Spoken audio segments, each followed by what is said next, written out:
Brian, let me get this straight. Here we are, ICRS 2013. You're looking forward to the release of Revelation Road 2. You were in the first Revelation Road. PureFlix Entertainment contacts you, reaches out, says, hey, we want you for this film. Okay, Brian Bosworth, NFL star, familiar name, familiar face. Once you star in this Christian film, you got a grudge against God. That's a crazy mixed up formula in human understanding. Well, yeah, it is. You could either look at it as it's an accident, it's a coincidence, or as it turned out that my pastor told me it's providential. Yeah. At first, I understood it was kind of comical. I think when they were trying to fill the role of Hog in the movie, they just wanted an actor that knew how to ride a motorcycle.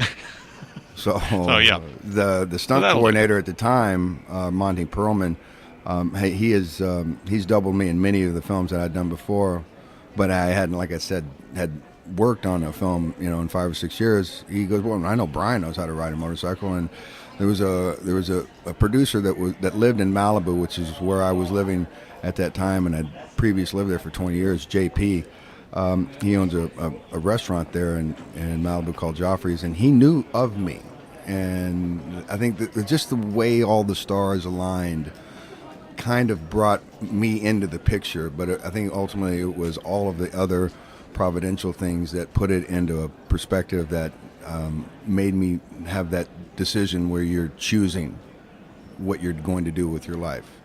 And at that point in time, when I saw all these things lined up and all the things that had brought me to that point, I said, there's a reason why this is in my lap right now, and I don't know exactly what it is, and I don't know what I'm going to do with it, but it's a challenge, and I don't run away from challenges, so I'm going to take it on.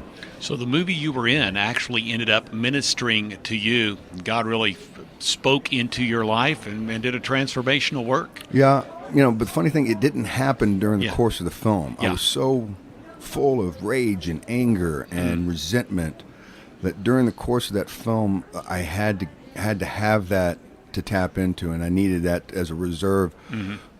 So that I understood where this character really needed to be. And it wasn't that much different than my own life, my own walks in life. I had pulled personal things from my life and just really plugged them into Hog. And then after the film was done and wrapped, and I had gone on a tour that I put together, and I wasn't sure why. I got one of those you wake up in the morning, you have that, man, that was a wild dream. That was a wild one.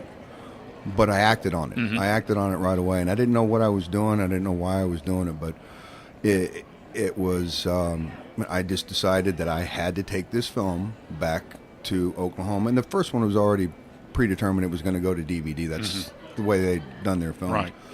So I contacted the producers and asked them, could I have the film ahead of time before you have it released, and can I take it on tour to Oklahoma, thinking that they would say no. And of course, be careful what you ask for, because he will give it to you.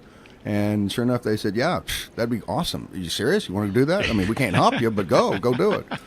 So I did. I put together a tour of about 18, 19 cities in Oklahoma through March, and it was on the third day of the tour that I realized that this really wasn't a tour for the city, the people of Oklahoma. It was a tour for me. It was a tour to see the mirror image of my soul and the fact that I had imprisoned it.